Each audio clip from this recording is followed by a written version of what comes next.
Bonjour à toutes et à tous, c'est Solaire sur la chaîne BioWizActu. Sur cette chaîne, je m'occuperai essentiellement de la partie culture japonaise, qui est l'une de mes passions. Pour ce premier épisode, nous allons nous intéresser à un jeu de cartes japonais appelé le Karuta. Nous allons dans un premier temps voir d'où vient le mot Karuta, puis dans un second temps, nous allons parler de la compétition de Karuta au Japon, ainsi que des règles, et je finirai par vous présenter un anime traitant le sujet et qui est très intéressant à tous ceux voulant en apprendre plus. Le mot Karuta vient du portugais carta. Ce mot signifie carte à jouer. Il existe deux genres de Karuta. Le premier est nommé Uta Karuta ou Yakunin Isho Karuta. Ce jeu est basé essentiellement sur la mémoire, puisqu'un orateur lit la première partie de l'un des 100 poèmes qui constituent le Yakunin Isho, et les joueurs doivent trouver et prendre la carte correspondante à la deuxième partie du poème le plus rapidement possible. Ce jeu est un jeu traditionnel du Nouvel An japonais. C'est ce genre de Karuta qui est utilisé lors du Karuta de compétition dont nous parlerons dans la seconde partie. Intéressons-nous maintenant au nom.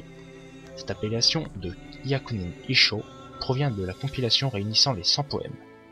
La plupart de ces poèmes réunis dans cette compilation proviennent de l'époque de Heian, qui se situe entre 794 et 1185. Le deuxième est nommé Iroha Karuta. Ce deuxième genre s'adresse plus aux personnes souhaitant apprendre la langue japonaise, puisque ce dernier est composé uniquement de hiragana, ce qui permet de mieux les mémoriser.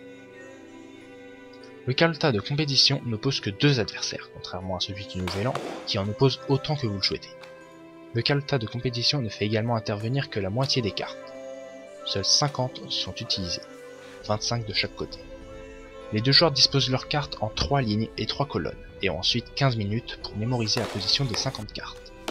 Les 50 cartes non utilisées sont appelées cartes fantômes et seront lues par l'orateur malgré le fait qu'elles ne soient pas sur le terrain. Il faut donc absolument éviter de se jeter sur une carte fantôme où vous commettriez ce que l'on appelle un Otetsuki. Un Otetsuki est le fait de prendre une mauvaise carte.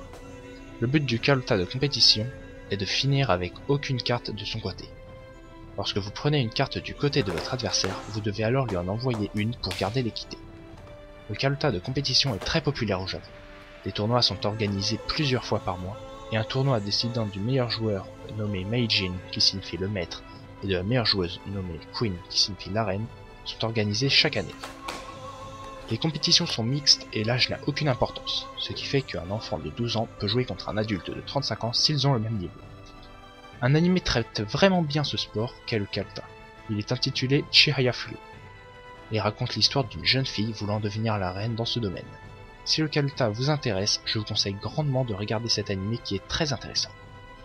Une dernière chose qui saura réjouir ceux voulant commencer la pratique de ce sport, il existe en France des associations de Karuta depuis 2012, dans plusieurs villes telles que Paris, Lyon, Brest, Toulouse et Aix-en-Provence. Si cette vidéo vous a plu et qu'elle vous a appris des choses sur la culture japonaise, je vous invite à liker et à vous abonner. Sur cela, je vous dis à une prochaine sur la chaîne de BioWiz pour un nouveau chapitre. Bye.